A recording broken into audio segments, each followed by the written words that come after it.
Welcome to the Block Party. My name is Seth Kushner, and today I am joined by a Hall of Famer, but more importantly, he is now the league leader in appearances on the Block Party, coming in at 4, knocking off Ryan Callahan, Phil Esposito, the first time this year. Welcome to the Block Party, Phil. All right. Hey, thanks, Seth. I'm happy to join you, and especially when we're talking hockey or anything else, I'm happy to do that. Well, I talked to you in the same predicament last year. It was right after game 1, after the 5 overtime victory that the Lightning had. I talked to you the next day before game 2, and I had asked you if they had any snacks or anything for you up in the broadcast booth during that 5 OT game, and you said you were lucky to get water. I want to know, are they taking better care of you this year? This year, we don't even get water. I have to bring my own. Come on. We're down in the dungeon over here. Are you look, I was surprised that we didn't go to Sunrise, the radio crew. I was, because the TV crew went, and but look, I'm very happy to stay here and to do it like we've been doing it since the bubble last year, for crying out loud. And on Thursday and Saturday, we'll be up in the radio booth, and there'll be fans in the building, which I'm excited about. I hear they're only going to allow 7,000 or 8,000, but I saw Carolina last night. They looked like they had a full house. Yeah, they did. But it was 12,000, they said. But why not?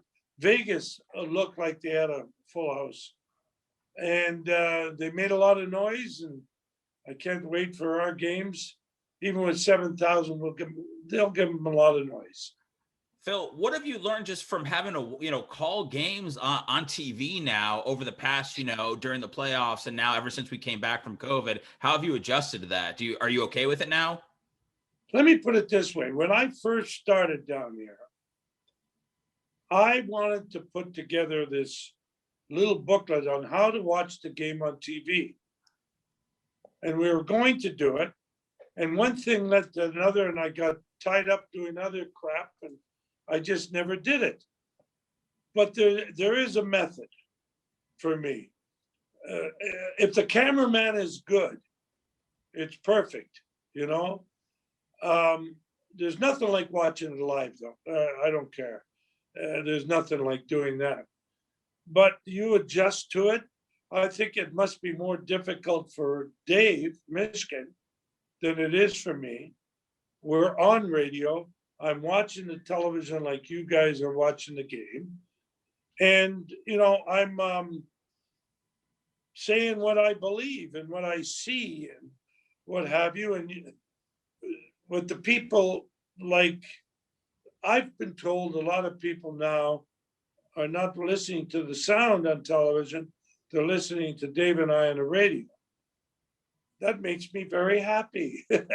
Not to with Brian and Dave Rendorf, no, but the Nationals game. Yes. And that's been going on for a long time, just so you know. And I want to know, what's it like for you? I think out of all the times I've interviewed you, I've never asked you this. What's it like when you're watching Mishkin have a game-winning goal call like you did, especially the other night with Brayden Point? I mean, I saw you in the background, the Lightning made a video out of it, like you gave a fist bump, but it seems like that you just get out of his way and let him do his thing for a minute. The very first game I worked with David, I didn't realize when one of our guys scored, he scared the hell out of me. I looked at him. And I went, after the game, I said to him, I think I want to get an alarm clock made with you yelling he scores. I've gotten very used to it over the years. When we won the Stanley Cup last year, I was sitting here like this and I was watching, and David started screaming, the Lightning have won the Stanley Cup. And I went, wow. Because I was like, that to me was the greatest victory ever in hockey, because of these guys being sequestered for 65 days. Seth, I don't know whether I could have done it.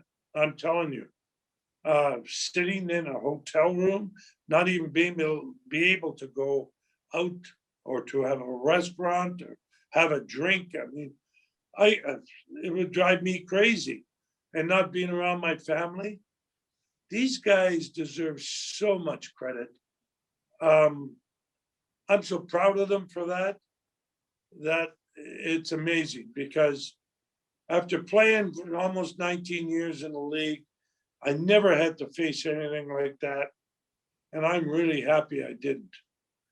Phil, does the Stanley Cup last year happen if the 2019 sweep to the Blue Jackets doesn't take place?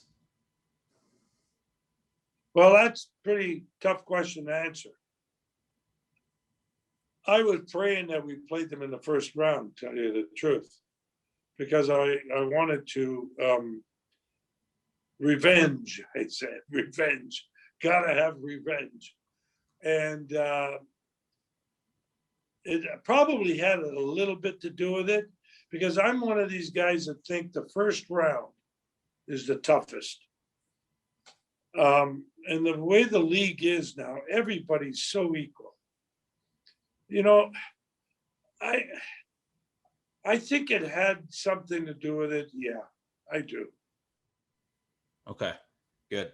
I think so too. That's why I just wanted to, it's tough for me to ask some of the players about that, but that's why I wanted to kind of get your take on it. What did it mean to you? You talked about how proud of of all the guys you were. What did that cup last year mean to you? And who did you celebrate it with? Well, I celebrated with my wife and Chief, Bobby Taylor and his wife. And we had a couple of drinks and something to eat and enjoyed ourselves. But in 2004, I went till like about 6 a.m. We went to this place, I think it was called 42nd Street on Howard at the time. I don't know what the heck it is called now. But it was a great joint. I knew the people who owned the place, and they closed up, I think at 2:00 or whatever the close up was. And we stayed in there with Henry Paul and his wife, and my wife and I, and Mel Lowell, who was my partner. And who else was there? There was about 2 other couples. I can't remember right now. And we stayed there, and the bartender partied just as hard as we did with the booze, and we had a great time. Great time. But this one was more subdued, maybe because I'm older. It was a little bit more subdued, and it was the circumstances. You know what I mean? The circumstances. The 2004, we were here for Game 7. Yeah. Fedotenko gets 2 goals. Hobby Bulin stands on his head. Vinny LeCavalier made 2 or 3 unbelievable plays. Marty St. Louis scores in overtime in Game 6 to bring it back here. Brad Richards wins the Conn Smythe. And we were here with the fans. The adrenaline and the excitement with the fans made it a different ball game for me. Yeah, and I get that. And I think that's what's driving a lot of these guys this year is like they won the cup last year, but they know not only how exceptional it is to win that and to have that and to party with it, but to be able to do it back with the fans. What was it like when you saw some of those guys, especially Kucherov, let loose at the party at Raymond James Stadium after the boat parade last year? I loved it. I was there. I was lucky enough to introduce Jeff Vinnick, and I was there, and when I got up, they were giving me little cat calls, and I felt like I was part of the team. You know what I mean? And it brought back some memories as a player. And I really enjoyed myself that night. And I love that Cooch let go. Apparently, he's got a very good sense of humor. Yes. But you don't see it very often with this guy. And that's his MO. So, but some of the other guys were just hilarious, for sure. Yeah, I loved it. I know Pat Murray was one of them. And I was thinking about this. Obviously, Cooch came back, 3 points, 2 goals, his first game back. Do you feel like, I know everybody's focusing on the injury and coming back. Do you feel like maybe last year Cooch exercised something by winning the Stanley Cup? I felt like everybody is always riding him over the last few years. And then 2019, I know he got suspended for one of the games against Columbus. And it was all these things about Cooch not showing up in the playoffs. And people were all over Stammer's health. Do you feel like maybe Cooch can be a different player? Do you feel like he's maybe a bit more free now after winning that cup? Probably. I remember after winning the first cup, I wanted the second one right away. And we should have won it in 71. We should have. But we were too undisciplined. These guys don't have a chance to be too undisciplined anymore. And, but there's nothing like the feeling that you get. I mean, I say this, it's a podcast, right? Yeah. I say this. Sometimes, I mean, when we won the cup that first time, when Bobby Orr scored in overtime, my foot caught and on the bench. I tried to jump over so quick. It was like orgasmic, for crying out loud, to get into that pile. And I fell, and Kenny Hodge had to pick me up. I was mad because I wanted to be the first one down there with Derek and Swoop, Carlton and Bobby. And I got there to last, but I piled on top, all 225 pounds of me.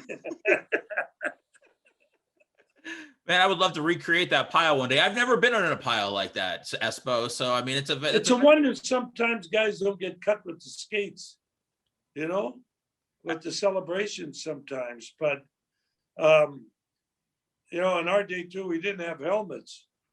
So it was great. And these guys had to feel it. And when we went to Jeff Vinnick's house and got presented with the rings, it had to be a very special feeling for the players. It was a special feeling for me too.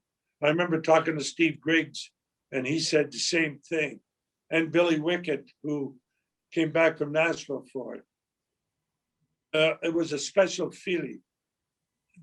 You do, when you're not a player, you do feel sometimes like, well, maybe I don't deserve, you know, to be part of this whole thing. And then I thought back in our day, we made sure that the radio announcers, the television announcers, even the media, because we only had two guys in.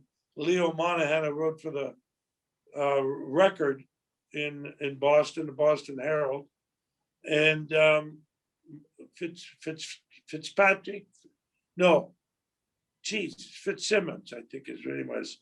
Okay. Anyway, he was a guy I used to screw with him all the time. He'd say, "How'd you score that goal, Phil?" I said, "Oh, it was a slap shot from just inside the blue line." Well, trust me, I only scored 1 or 2 goals with a slap shot from inside the blue line. It was a shot from the slot. It went in. And the next day in the paper, he put it in there. And all the guys would go, "Espo, did you slap it?" I said, "Shit, no, I didn't slap it. I just wristed it in." That's amazing. You've been trolling those guys. So you talked about Tommy Fitzgerald. Okay, Fitzgerald. There we go. I just want to know, Espo, because you talked about jumping in the piles, you know, and nobody's wearing helmets. What do you think about all that padding behind you? We film a show called The Chirp in there, and I just wanted to see like what you think of all that gear and equipment that's behind you. I can't believe the size of this stuff.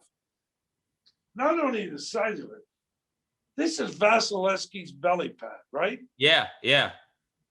Someday I'll bring my brothers in. He'll die. You'll say, "How the hell did he get shots in the chest with that?" That's what it was a little wee thing. You said no wonder guys were blocking shots now. You wouldn't be blocking a shot back in the day. Well, I took the inside out of my shin pads so that it would be lighter. You know, I took the thigh pads out so that I could be lighter. So I thought I could go faster. I just wore little wee caps and shoulder pads. And that's what we wore. And no, if I blocked a shot, it was really necessary, because I'll never forget Jerry Cheevers, who was the Bruins goalie, saying to me, "Are you ever going to block a shot, Phil?" And I said, "Are you ever going to score a goal?" And he looked at me. He said, "How am I going to do that?" I said, "Same thing. You get paid to stop them. I get paid to score them." I always love hearing about that. Okay, here's something I want to talk about. Can you please address all of these people? I'm sure you don't spend a lot of time on Twitter, and as well you shouldn't. Oh, these people I don't do Twitter. Good. They're whining and they're crying about this cap circumvention thing, about the Lightning swindling the system, about Cooch getting going on, season-ending surgery just to have him ready for the playoffs to be cap compliant. I mean, what do you think about all this nonsense that people actually believe it? Well, people believe a lot of that shit that's on Twitter and on the internet and all the rest of that stuff. I don't believe any of it, so I don't read it. I only believe what I see now in this world. You understand? It's hard to believe things. It really is. But I can tell you this. If Cooch was ready to play, they would have probably played him in the last 2 or 3 games. But they couldn't get over the cap. The cap is there. Now, if he could have come back for 15, 20 games, you could have bet your BIP that Breezeball would have made room in the cap for Kucherov to play. It's all, so all this BS of circumventing the cap. Look, I remember in baseball when they first started with you had a cap. Salary cap, yeah. George Steinbrenner found a way to get over. He paid a penalty. He didn't care. And we are not allowed to do that in hockey, and I'm happy for that. Because I was one of the guys that wanted a cap because we were in a small market area. And I couldn't afford, like, our first 3 or 4 or 5 years. The Red Wings were at $80 million. The Rangers were around $80 million. We were like at about 15. We didn't have the revenues that they had up there. So how the hell are you going to compete? The only way to make it was the salary cap. And now look where we are. If this isn't the most competitive league in sports, I don't know what is. You just find it crazy that Cooch would get a surgery, that they would go through this whole thing, even potentially betting, even if this was a plan, Phil, let's just go with that for a second, that they would go, hey, we're going to keep Cooch out all year, not have any injuries, and we're just going to make the playoffs. Like that's a big gamble coming off, a Stanley Cup winning season. Absolutely, Seth. You don't keep your best player away from the game if he's healthy. If you do, seek another job. Thank you. Finally, well said. I wanted you to clear that up. I want to talk a little bit about the Florida Panthers, the series that's going on right now. I read the article that Brian Burns put out the other day about when the Lightning came into the league, there was a promise about not putting another team in Florida for a while. Yep. And didn't the NHL kind of do like a screw job on you with that? Big time. I wish I could remember the guy's name. I still can't. He used to work for the Philadelphia Flyers, a lawyer. He took over for John Ziegler, and he and Bruce McNall, who owned the Kings at the time, they made this deal with Huizenga and with Disney for $50 million franchise fees. And then when I found out, I voted against it. We were at the meetings in Palm Beach at the Breakers. And I stood up and Gil Stein was the guy. In fact, they took him out of the Hall of Fame and they should have. And I said, wait a minute. I said, you told us that you wouldn't even be thinking about expansion down here until 96, so that we could establish whether it would be successful or not in Florida. And we would have the whole state for advertising, for the television market, for radio, whatever. And he told me to shut up and sit down. At which point I gave him a couple of expletives. You have to. And Dave Lefevre, who was the governor for us, told me, he said, Phil, please sit down. We're going to get some money out of this. I said, I don't give a shit about the money. I says, I know you guys do. We'll get the money down the road. I said, I care about our competitiveness. And then they changed the rules. And that really peed me off. We could get the third goalie, the fifth defenseman, the 12th forward.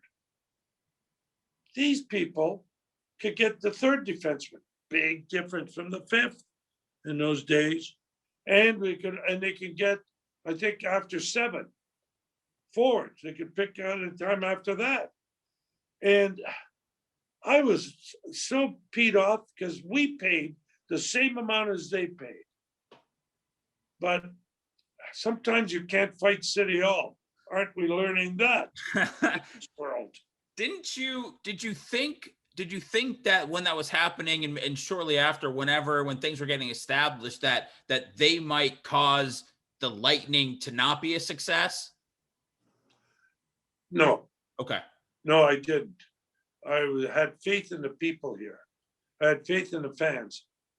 I think what bothered me a lot too was how they divided the television market up. They gave us the Panhandle. Fine, right? But they took away Fort Myers, Naples, and gave that to Miami that it was, which I couldn't understand. Why? Why would you do that? Give us the East Coast, give them the West Coast, and split Central.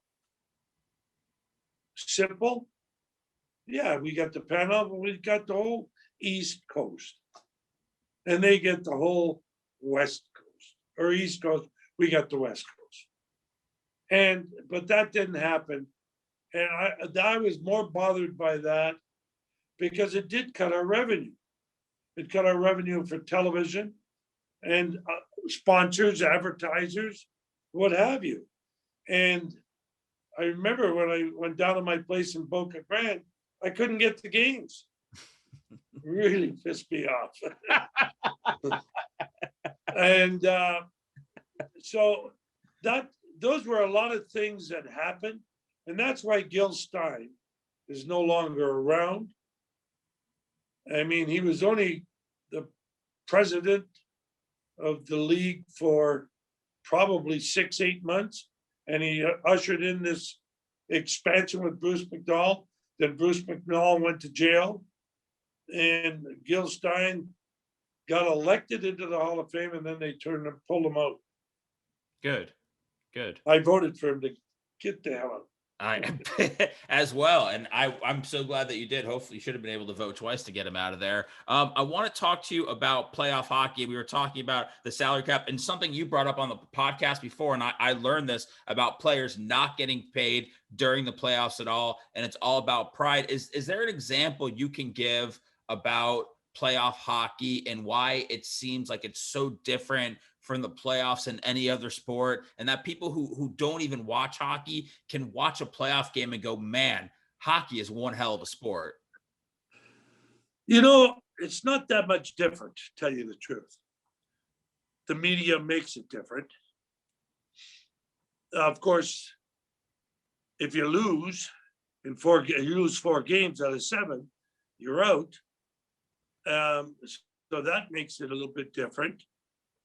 But when you play 82 games, I defy anybody out there watching, anybody to tell me they go into their work every day feeling 100%. Impossible. My whole game plan in my life was if I could be 60% happy, 40% sad, I'll be ahead of the game. Same thing in hockey. If we played 80 games in my day, in 80 games, I gave myself 15 maybe shitty games. And I knew when they were. Nobody had to tell me. I knew if we won, it was easier. But if we lost the game, I was the worst critic on myself than anybody. Then I'd have to have 5 or 6 beer instead of a couple. And but for me, playoff hockey, you play basically the same way. I do believe that the officials influence playoff hockey more than they do during the regular season. They can deny it all they want up in New York or Toronto, wherever the hell else they are. Because you're playing 82 games. So we lose a game. In my day, you lost a game, you get on a plane the next morning and go and play the next night. Now, we didn't have charters. We took commercial and we played, right? We played those 2 games. In the playoffs, we played 4 games in 6 nights. But we were done in the middle of May. Our first Stanley Cup was Mother's Day, May 10th in 70. Okay? There's no reason why you can't play back-to-back games. None. And when goalies say they can't play back-to-back games, they don't say it. It's the mentality of what we got. Let's not forget, too, I had one coach behind the bench, one, until 77 in New York when Freddie Shiro was coaching and he brought Mike Nicolak in. And that one coach just basically changed the lines. In practice, we did some 30 things, but and now, what do they got? 4 guys behind the bench? A lot. It's a lot with the They got- trainers and there's other They video. got these things here, whatever they call Oh, the iPads. iPads. They got them on the bench looking at it.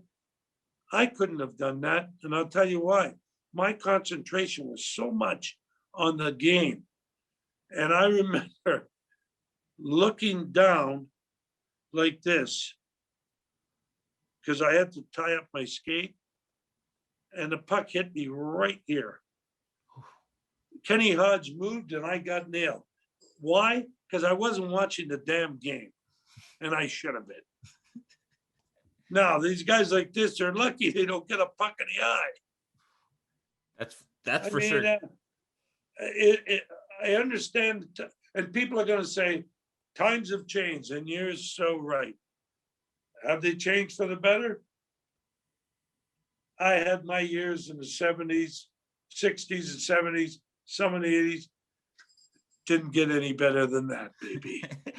Hey, Phil, I want to talk about just Connor McDavid for a second here, because it seems like all the talk is that, hey, this is like the greatest player. He's on his way to the trajectory, going to be one of the greatest of all time. Look at what he did this year in a shortened season with all these points. Do you feel like you've seen them all? You've seen all the greats. You played with them. Do you feel like we are too quick to assign greatness and the next great one to some of these players, or do you feel like he's well deserving of that? I think Connor McDavid and Nathan McKinnon do something that Brayden Point does once in a while for us. Through the neutral zone with the puck, they go as fast as anybody I've seen. Bobby Orr used to do it too, and Bobby Hull.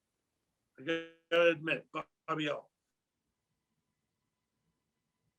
But not like these guys. These guys make the defense back in, and they can shoot.